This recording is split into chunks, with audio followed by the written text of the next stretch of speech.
So guys, ako nga pala uli si Daddy RJ dito sa Sidris Family YouTube channel.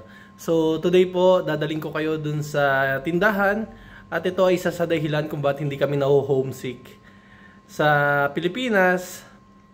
Gawa nga nitong tindahan na to. So guys, samahan nyo ako dito sa Asian shop kung saan kami nakakabili ng mga Filipino products.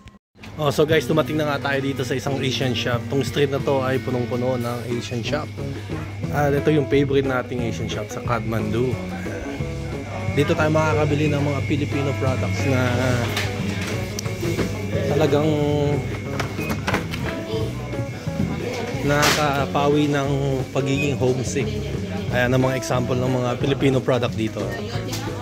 From mga Masita Mix. Ayan, mga panghalo-halo, bagoong, ayan. So, halos kumpleto ang mga ingredients dito, mga pang-Pilipino. Alright. So, at madami pang iba, at least, as in, parang kumpleto dito. Kaya hindi talaga kami na homesick. O, ayan pa.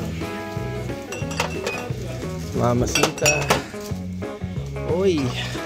Buti pa dito, may Mang Tomas. Sa US, wala. Alright, yun ang mga kailangan natin. Mamasita, UFC ketchup, yan. Tapos, eto pa. Ayan, mga toyo.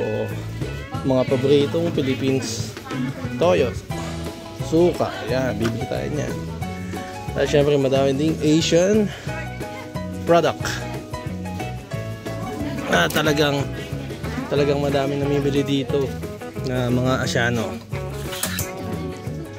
So, magre-restock lang tayo sa bahay ng mga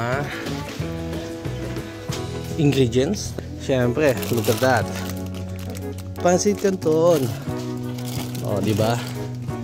Kompleto. So, hindi talaga kami maho-homesick dito. Tapos, pansit, pwedeng-pwede din. Meron tayong bihon, palabok, kanton. Ay talagang parang nasa Pilipinas lang kami pagdating sa mga pagkain. Sige, meron pa palaban tong ano na to, kaya gustong gusto ko to eh. Ito. Oh, di ba? Argentino corned beef. Century tuna. Ligo, yan. Di ba?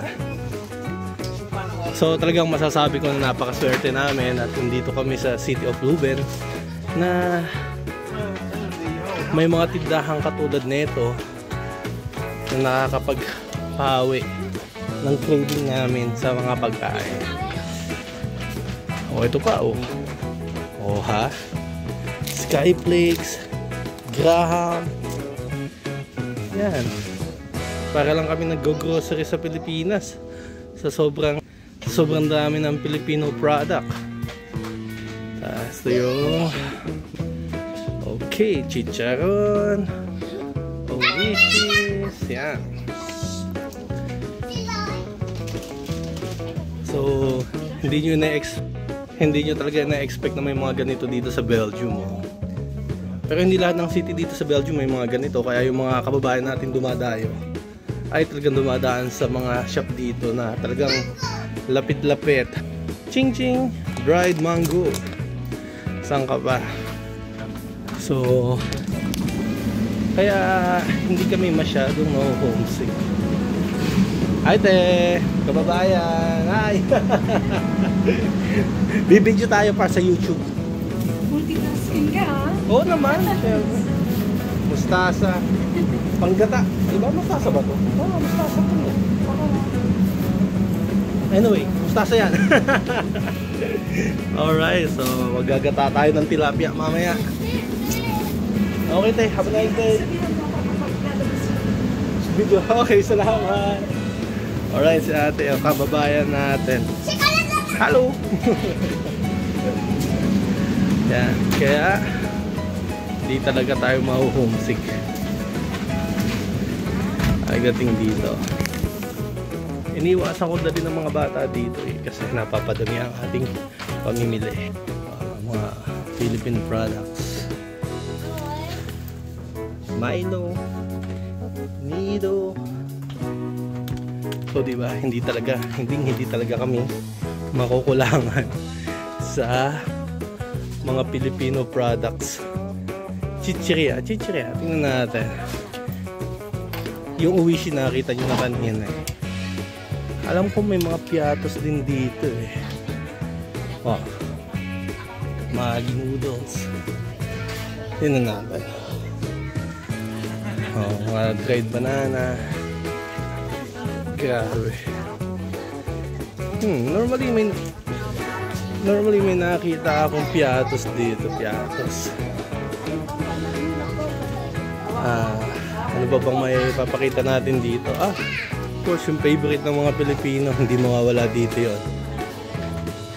Or baka nawala na. Kasi mabili yun eh. Hindi ko makakita yung magic sarap. Andito lang ngayon eh. Normally dito. Ayan. Ito ubos na. Oh. Filipino spaghetti sauce.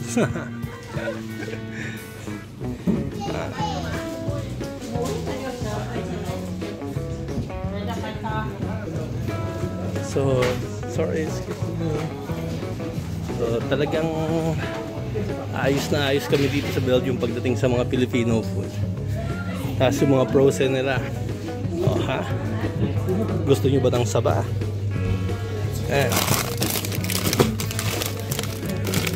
Alright, oh, nilaga na yan. Ima-microwave na lang.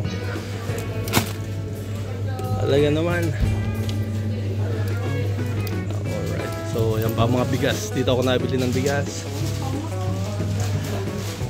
Tapos, yan mga drinks nila. So, malapit lang kami dito kaya hindi ako masyadong namimili.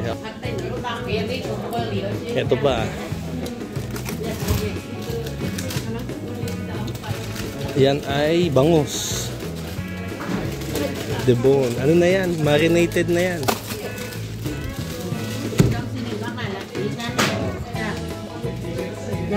Anong tawag doon sa bangus na piniprito na marinated?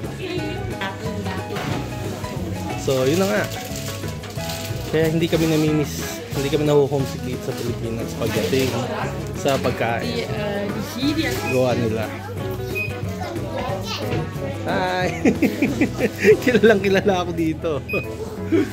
So, may dahilan kung bakit ako kilala dito. Sa next video ko na yun, ikikwento. Uy, oh. Parang hindi yan Philippines man. Ito. Alam niyo ba kung ano to? Bayabas.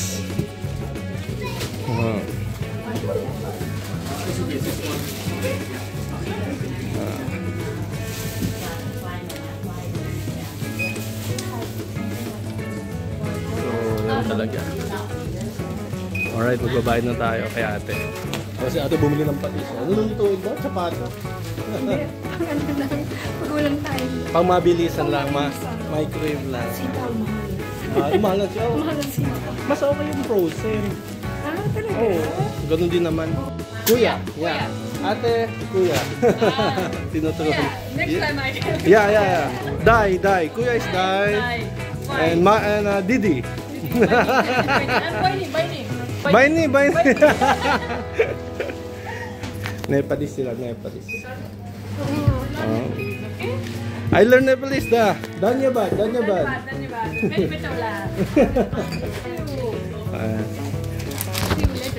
Not perceived, personal, no factor. To the party at home.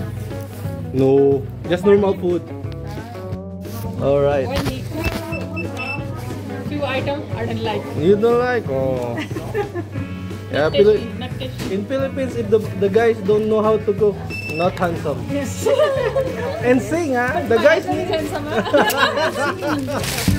and sing. We need to learn how to sing. Ah. Thank you. Dhanyabad. Lagi kong kakulitan to mga te. Alright. Ate, have a nice day na lang. Bye-bye. Napa-extra ka pa bigla dito sa YouTube natin. Okay lang ba? Ilagay kita. Okay. Salamat sa... Have a nice day, te. So ayan, nakapamili na nga tayo ng panggata natin na mustasa. Nakapabili tayo ng tilapia dun sa market last time. At igagata namin ni Mrs. yun. So dito sa Asian shop. Yan, Kathmandu. So guys, uwi na tayo nang makakain na. Oh, Don't forget to like and subscribe on our I don't say it. on our video. No, not But your hero. Dumating na nga tayo dito sa bahay at sumalubong na ang ating Tay. Hello, Bantay. Nasa labas ka lang tumatambay ngayon. Ganda ng panahon, ano? Pogi naman ni Bantay. Sinong Bantay makulit? Ikaw. Ikaw si Bantay makulit. Alright. Hindi ko nakita kanina. Meron palang message si Mami. Yan, papapili ng saging na saba. Eh, hindi ko na nabili. Mami! Hindi ko na nabili yung saging na saba mo. Gulay at toyo pati suka na lang tao. Ang ginagawa ng mga chikiting patrol. Tanggal muna ng helmet. So nagbabat pala si Ayla Apu. Kaya hindi sumalubong sa akin. Tapos si Ate Macy ay hey, how can you use tablet and YouTube and TV at the same time? I'm not watching. Oh, I love watching. She is a fan of this one. Okay. Oh, gusto mo iluto na ngayon? Gusto mo kainin nyo ngayon? Kasi kumain naman na ako. Yung ginataang isda? Gusto mo na kong kainin ngayon? Hindi naman, okay lang. Kain mo na yung mga tira-tirang ulam. Tira-tira. Hindi pala yung bagong luto. Pinaragay ko na yung nagluto ako ng may ibang sinisibag ako. Nagluto ka na, bakit di ka na magluluto? Okay, yung chili con carne na lang muna. Itong karne kulang-kulang. Di chili con chinko. Hindi kasi akala ko meron pa tayong yung beans. Wala pala. Green peas? Yung beans. Yung black beans. Tapos wala din tayong salad. Di kulang. Ano yung isa? Wala. Apritada. O yan, di ba? Alright.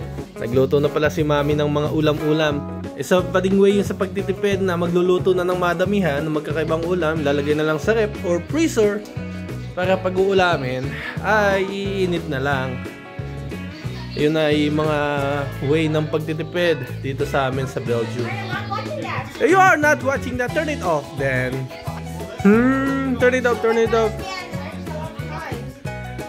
So, hindi pa tayo kakain ng ginataang tilapia. Anyway, mas okay yun bukas. Your tilapia! No, I'm not! Yes, you are tilapia. Anyway, so nagluto na ng yung ulam na sinabi ng Mami ang kakainin natin ngayon. So, diba, sabi ko sa inyo, hindi namin namimiss ang mga Filipino food dito sa Belgium. Gawa nga nung tindahan na yun. Ang daling ma-acquired ng mga ingredients na kailangan namin gamitin for Filipino food. Ayla Apu is finished with her bath. Do you smell good? Can I smell you? But I want to smell in the chin-chin. It smells like poopy, eh?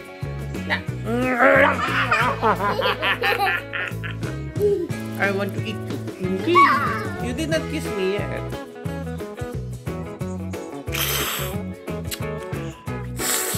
Big kiss. Oh no! That was very big kiss. Hey! So ito nga yung tilapia na igagata na iprito na ni Mami. Kaya lang, gutom na ako. So, makapagluto na din si Mami ng chicken apritada. So, yan na. Yung ginagawa ni Mami is nagluluto na kami ng mga ulam-ulam. Tapos ilalagay na lang sa freezer or sa rep. Para hindi pa ulit-ulit ang luto at bukas ng talaan. So, dito lahat ng gamit namin ay electric. So, para hindi on-off ang aming lutuan, nakakatipid tayo sa kuryente pag madamihang luto na kaagad. So, chicken apritada po ang hapunan ko. Nakakain na sila. So, ako na lang ang kakain. Kasi Wednesday, half day lang ang mga bata. Kaya, magas lang kumakain. Tapos ako naman late na dumadating. So, to be continue ang ating ginatang tilapia. Okay lang. Masarap din naman ang apritadang manok. You know. Sarap din magluto ni Mami. So, tulad nga ng sinasabi natin, hindi tayo nakukulangan sa mga Filipino food. So, yan na. Apritadang manok. Bukas, ginataang tilapia. Nung isang araw, nagpaksiw na pata si Mrs. Kaya, yan ang mga pagkain namin dito sa Belgium. Kahit wala kami sa Pilipinas, Pinoy na Pinoy pa din. Kasi nga, ang Sirders family ay pure Filipino family dito sa Belgium. Kahit dito na pinanganak ang mga anak namin, Pinoy na Pinoy pa din tayo. Rice is life! Tulad nga sinabi ko, pag bumibili tayo ng bigas, hindi pwede 1 kilo, hindi pwede 5 kilo, laging isang kasako ng 18 kilo. Alright? At doon namin lagi binibili yon sa Asian shop sa Kathmandu. Alright guys, hope you like this video. This is Daddy RJ with Sirders family dito sa YouTube. Please hit that like button and subscribe on our channel to support us. At madami pa kaming kwentong may kikwento sa inyo. See you guys. Salamat.